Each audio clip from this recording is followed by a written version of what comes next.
Boa tarde a todos. Meu nome é Marcos Feijó, sou integrante do Centro Espírita Kardecista Fraternidade Luiz Sérgio e estamos aqui hoje para mais um Gota Fraterna, mais um capítulo do nosso livro Pão Nosso, psicografia de Francisco Cândido Xavier pelo Espírito de Emmanuel. E hoje nós vamos falar sobre o capítulo 47, o problema de agradar. Começa lá com uma citação de Paulo aos Gálatas 1:10. Se estivesse ainda agradando aos homens, não seria servo do Cristo. Então o apóstolo nos chama a atenção, nesse capítulo, para que nós tenhamos o cuidado, porque ele fala que os sinceros discípulos do Evangelho devem estar muito preocupados com os deveres próprios e com a aprovação isolada e tranquila da consciência, os trabalhos que foram chamados a executar cada dia, aprendendo a prescindir das opiniões desarrazoadas do mundo. Então, muitos de nós nos sentimos constrangidos, não só na doutrina espírita, às vezes até em outras situações, em outras religiões, com a opinião do próximo, Então, isso ainda é fruto lá do nosso orgulho exacerbado, que a gente não aceita nenhum tipo de colocação, de provocação, E é muito interessante que o apóstolo nos pede essa firmeza, que a gente cumpra com as nossas obrigações, de acordo com o que a nossa consciência determina, E não nos preocupemos em demasiado com aquilo que é falado sobre nós, ou com a pressão que a gente sofre muitas das vezes da sociedade, dos que estão mais próximos de nós, às vezes dentro do próprio lar, E ele comenta aqui, a multidão não saberá dispensar carinho e admiração, senão àqueles que lhes satisfazem as exigências e caprichos. Então a gente sabe que a multidão funciona assim, quando no julgamento de Jesus, lá que tinha Barrabás, que era o considerado marginal à lei, e tinha Jesus, que era santo, e acaba que a população, por questões de intimidação, ou com a turba, na realidade, em busca de circo e outras coisas mais, e outros agrados materiais, acaba pressionando realmente. A gente vê isso muito nos administradores, que precisam contar com a opinião pública, o pessoal médio, como é que está a aceitação, e quantos por cento que está de aceitação, ótimo, bom, médio, regular. Eles vivem em função disso, porque o mundo ainda usa esses parâmetros, para julgar e pressionar as pessoas de acordo com as conveniências de cada um, para tirar proveito próprio muitas das vezes. Muitas das vezes não é nem para tirar proveito, é a turba, basta um gritar e a turma toda já corre também, às vezes não sabe nem por que está gritando, E ele fala aqui também que nos conflitos que assinalam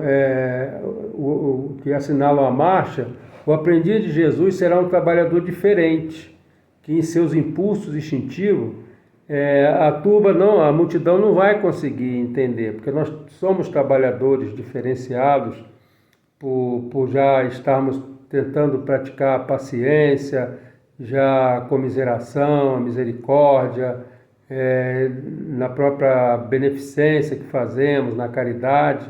Isso muitas das vezes nós somos taxados por pessoas frágeis, pessoas bobas, que estão sendo enganados por pessoas que tentam nos explorar a bondade, É muito comum. Isso é um teste interessante para que a gente possa desenvolver nossa fortaleza, E ele comenta, muita inexperiência em vigilância revelará o mensageiro da Boa Nova que manifesta inquietude em relação aos pareceres do mundo a seu respeito.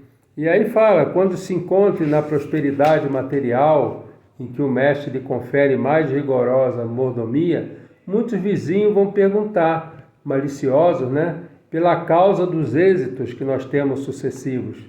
muitas das vezes esquecendo, né, as preocupações. A gente vê, é muito comum a gente ver isso, pessoas bem-sucedidas que lutam muito, lutaram muito, muitas das vezes desde criança ou pré-adolescência, passando noites e noites estudando até tarde, dormindo pouco, trabalhando duro para alcançar o que alcançaram, e depois as pessoas acham que a vida é fácil. Obviamente que temos as outras vertentes também, que muitas das vezes que estão à margem da lei também, que obtêm recursos de uma maneira fora da lei, né? Que aí no mundo das drogas, etc, etc, das contravenções, mas vamos focar aqui nas pessoas de bem, né? Então a gente tem essa coisa, quando a gente está bem, as pessoas começam a criticar a gente porque a gente está bem, né? Acha que a gente está desviando, que está usando de recursos que não são nossos para poder estar na situação que está, né? Da mesma forma ele fala que quando a gente está na pobreza e na dificuldade, essa própria multidão atribui as experiências difíceis a supostas defecções ante as sublimes ideias esposadas. Então, quando a gente também está passando por situação difícil, de pobreza, de miséria, muitas das vezes nós somos julgados por relapso, por desleixo, né? E não é assim que funciona. A gente sabe que existe as reencarnações, muitas das vezes nos colocam em provas, né, difíceis para que a gente possa adquirir fortaleza, para que a gente possa muitas das vezes até substituir hábitos antigos que nós praticamos em outras oportunidades por novos hábitos, né? Para que a gente valorize aquilo que recebemos, que às vezes administramos mal, a fortuna ou algum outro bem que obtivemos, né? Então temos também às vezes temos que passar pela prova, mas de qualquer forma continuamos sendo julgados, né? E ele fala que é indispensável trabalhar para os homens como quem sabe que a obra integral pertence a Jesus Cristo. A gente tem que botar isso na cabeça, que tudo que nós estamos fazendo aqui é para o bem da humanidade, estar alinhado com os propósitos de Jesus, né? Nós sabemos que é da nossa grande família universal, então temos que já começar a pensar isso, né? Pensar dessa maneira que estamos fazendo qualquer atividade em casa, dona de casa, ou no trabalho, na obra social, qualquer atividade nossa, nós fazemos parte dessa grande cadeia, desde a cadeia de suprimento, desse grande máquina, desse motor que é o universo, e aqui focando no nosso planeta Terra, né, onde cada atividade é importante, né? Também ele fala que em muitas ocasiões os pareceres populares equivalem à gritaria das assembleias infantis, que não toleram os educadores mais altamente inspirados nas linhas de ordem e elevação, trabalho e aproveitamento. Então, a gente já sabe que é natural que o pessoal vai gritar, vai espernear, vai querer de qualquer maneira nos atingir, faz parte da nossa incipiente evolução espiritual ainda.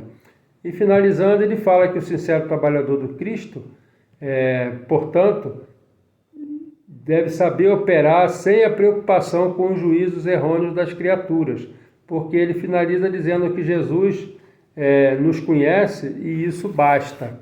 Então temos que procurar nos abstrair dessas opiniões, dessas estocadas que muitas das vezes nós levamos, dos aguilhões, né?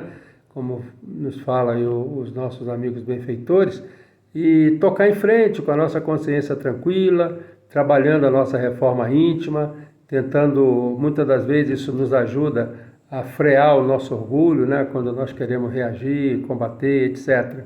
Então essa era a mensagem de hoje, que Deus abençoe a todos nós, fiquem com Deus, até a próxima, um grande abraço.